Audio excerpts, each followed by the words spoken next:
अब है आपका पंचमी विभक्ति।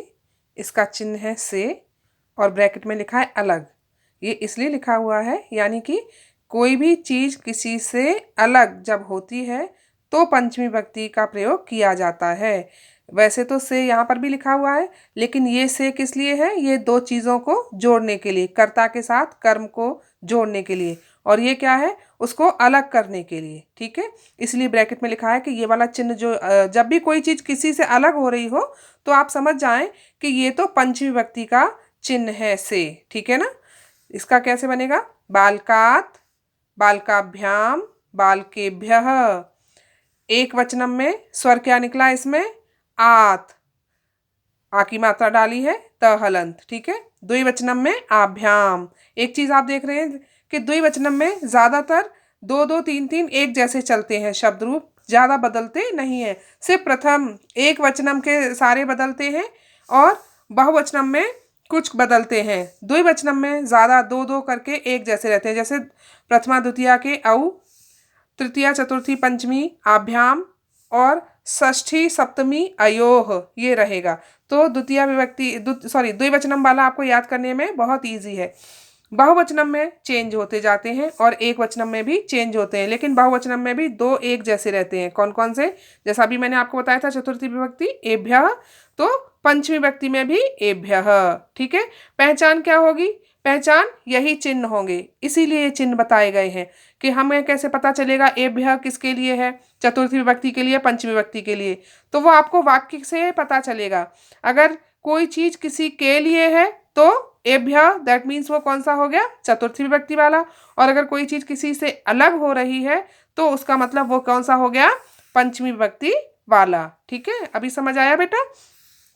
चिन्ह से अलग, बालकात, बालकाभ्याम, बालकेभ्यः। अब है षष्ठी विभक्ति।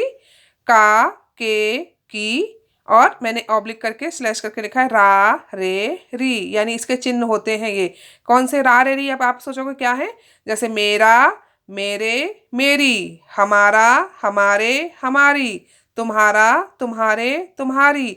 तो ये सारे षष्ठी विभक्ति में आते हैं क्योंकि ये संबंध वाला है। ठीक है ना? हिंदी में जो आपने कारक चिन्ह पढ़े हैं ना, वही ये कौन सा वाला है? संबंध वाला। हमेशा एक चीज का दूसरे के साथ संबंध होता है।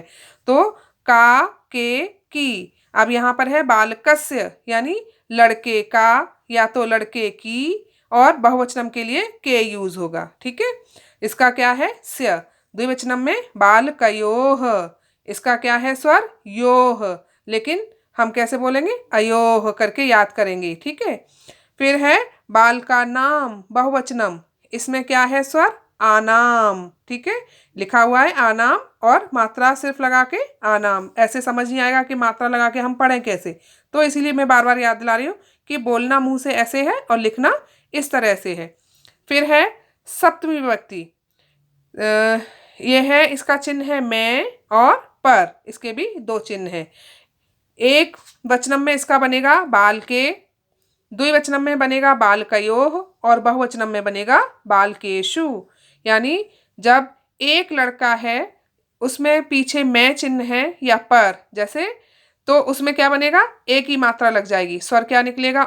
केवल ए। और अगर दो लड़के हैं तो अयोः, और अगर बहुत सारे लड़के हैं तो एषु। जैसे इसका एक उदाहरण है, लड़के पर तो बालके, वृक्ष पर तो वृक्षे, फिर है कमल में तो कमले। अब समझ आया? यानी कि चिन्ह जैसे लगेगा वैसे ही वो शब्द के ऊपर एक ही मात्रा लास्ट वाले वर्ड पे लग जाएगी, और दो होंगे तो अयो और बहुत सारे होंगे तो एशु। ठीक है बेटा? अब है संबोधनम। इसके हैं हे, भो, अरे, और इसका मेन पहचान जो है वो है ये संबोधन चिन्ह।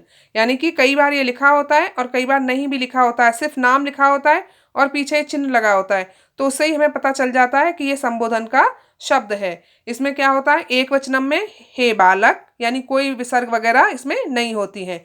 द्विवचनम में हे बालकौ, औ लगा हुआ है, और बहुवचनम में हे बालकाः, आह लगा हुआ है। यानी कि द्विवचनम और बहुवचनम सेम प्रथमा विभक्ति जैसे ही है। ठीक है ना? औ और आह। एक वचनम में सिर्फ विसर्गें हट गई हैं, अदरवाइज वहां भी सेम है।